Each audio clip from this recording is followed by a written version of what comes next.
नोएडा के सेक्टर 63 में बीती रात एक सड़क हादसा हुआ। दो कारों की बुरी टक्कर हुई। रफ्तार की वजह से ये हादसा हुआ। अचानक कार बेकाबू हो गई, दूसरी कार को उसने टक्कर मार दी, जिस कारण हादसे में ये गाड़ियों के परखच्चे उड़ गए। हालांकि गनीमत इस बात की रही कि किसी तरह का कोई जन नुकसान नहीं हुआ। यूपी के सहारनपुर में एक युवक पर हमले का सीसीटीवी फुटेज सामने आया है। रेलवे यार्ड में इलेक्ट्रीशियन के पद पर तैनात एक युवक पर 3 नकाबपोश युवकों ने अचानक हमला कर दिया। पीड़ित युवक गौरव रोज की तरह उस वक्त अपने काम पर था। इसी दौरान रास्ते में पहले से 3 नकाबपोश घात लगाए बैठे थे। हमलावरों ने अपने चेहरे ढक रखे थे। वारदात को अंजाम देने के बाद हमलावर मौके से फरार हो गए। पुलिस सीसीटीवी फुटेज के आधार पर जांच में जुटी है। दिल्ली पुलिस और लॉरेंस बिश्नोई गैंग के 3 शूटर्स के बीच मुठभेड़ हुई। बवाना मुल्क नहर के पास आउटर नॉर्थ डिस्ट्रिक्ट बवाना थाने की टीम ने मुठभेड़ के बाद 3 शूटर्स को गिरफ्तार किया। इन वांटेड बदमाशों ने 3 दिन पहले ही बवाना के इलाके में कारोबारी को दौड़ा कर गोलियां मारकर उसकी हत्या कर दी थी और इसके बाद में जिम्मेदारी सोशल मीडिया पोस्ट के जरिए लॉरेंस गैंग के रणदीप मलिक और अनिल पंडित ने ली थी। मुठभेड़ के दौरान बदमाश के पैर में गोली लगी। दोनों तरफ से 4 राउंड गोलियां चली। दिल्ली के रोहिणी सेक्टर 17 में एक हिस्ट्री शीटर की गोली मारकर हत्या कर दी गई। इस वारदात को गैंगवॉर के तौर पर देखा जा रहा है। पुलिस के मुताबिक 26 साल का मृतक साहिल गोगी गैंग से जुड़ा था और हाल ही में जेल से छूटा था। उसके खिलाफ कई केस दर्ज थे। शनिवार शाम साहिल जब पैदल अपने घर लौट रहा था तभी स्कूटी सवार 2 बदमाशों ने उस पर ताबड़तोड़ फायरिंग कर दी, जिसमें उसे गोलियां लगी और मौके पर ही मौत हो गई। टिल्लू ताजपुरिया गैंग के हमलावर इसके पीछे हैं, ऐसा शक है। दिल्ली के विजय विहार इलाके में एक छात्र की मौत के मामले में खुलासा हुआ है। चाकूबाजी की एक घटना है। बताया जा रहा है कि 12वीं में पढ़ने वाले छात्र को कुछ लोगों ने पहले छत पर बुलाया, उसे कुछ नशीला पदार्थ खिलाया, उसके बाद चाकुओं से घोंपकर उसकी हत्या कर दी। मृतक छात्र की पहचान हर्ष के रूप में हुई है। 11 फरवरी की एक घटना है और 13 तारीख को शाम को अस्पताल में उसने दम तोड़ दिया। दिल्ली पुलिस की क्राइम ब्रांच ने कौशल चौधरी गैंग का कथित मास्टरमाइंड और मुख्य शूटर कुलदीप सिंह को गिरफ्तार कर लिया। आरोपी बुराड़ी के कारोबारी की सुनियोजित हत्या की साजिश उसने रची थी। पंजाब में हुए सनसनीखेज 5 करोड़ रुपए की रंगदारी और फायरिंग मामले में भी ये शामिल था। पुलिस ने इसके पास से 2 पिस्टल, 5 जिंदा कारतूस बरामद किए हैं। जयपुर के आमेर में नगर निगम की अतिक्रमण हटाओ कार्रवाई के दौरान हंगामा हुआ। सड़क किनारे रखे सामान को हटाने पहुंची टीम के साथ कैफे संचालक महिला का विवाद हो गया। पहले बहस हुई, फिर वो धक्का मुक्की में बदल गई, फिर गुत्तम गुत्ता होने लगी। इसकी वजह से पूरे बाजार क्षेत्र में अफरा तफरी मच गई। मुंबई के मुलुंड मेट्रो हादसे केस में पुलिस ने 5 आरोपियों को गिरफ्तार किया। प्रोजेक्ट डायरेक्टर, प्रोजेक्ट मैनेजर और डेप्यूटी मैनेजर इसमें शामिल हैं। मेट्रो पिलर का हिस्सा गिरने से एक शख्स की मौत हो गई थी, जबकि कई लोग घायल थे। उधर सीएम फडणवीस ने मुलुंड हादसे पर दुख जताते हुए जांच के आदेश दे दिए हैं। उनका कहना है जिम्मेदार लोगों के खिलाफ सख्त कार्रवाई की जाएगी। जम्मू कश्मीर में सक्रिय आतंकियों के खिलाफ सुरक्षा एजेंसियों का शिकंजा कसता जा रहा है। डोडा पुलिस ने वांटेड आतंकियों के पोस्टर लगाए। प्रतिबंधित आतंकी संगठन जैश ए मोहम्मद का कमांडर मोस्ट वांटेड आतंकी सैफुल्लाह बलोच का पोस्टर लगाया।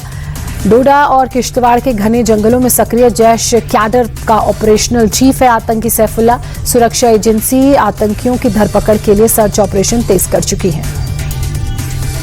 ओडिशा की राजधानी भुवनेश्वर में तेज रफ्तार ट्रैवलर वैन ने ऑटो को टक्कर मार दी, जिससे ऑटो में सवार और आसपास खड़े 4 लोग घायल हो गए। तुरंत अस्पताल इलाज के लिए पहुंचाया गया। हादसे की वजह से आसपास अफरा तफरी का माहौल था। सड़क किनारे मौजूद कुछ दुकानों को भी नुकसान हुआ है। पुलिस ने ट्रैवलर वैन के चालक को हिरासत में ले लिया है। इंदौर के मुराई मोहल्ले में एक पुराना मकान गिरने से हड़कंप मच गया। हादसे में कोई जनहानि नहीं हुई, लेकिन एक और घर इसकी चपेट में आ गया। अफरा तफरी का माहौल बन गया। पुलिस की टीम मौके पर पहुंची। राहत बचाव कार्य शुरू किया गया। सभी लोग सुरक्षित हैं और फिलहाल जांच जारी है। यूपी के बुलंदशहर से मजहब की दीवारों को तोड़कर आस्था की एक अनोखी तस्वीर आई है। मुराद पूरी होने पर मुस्लिम महिला ने कांवड़ यात्रा शुरू की।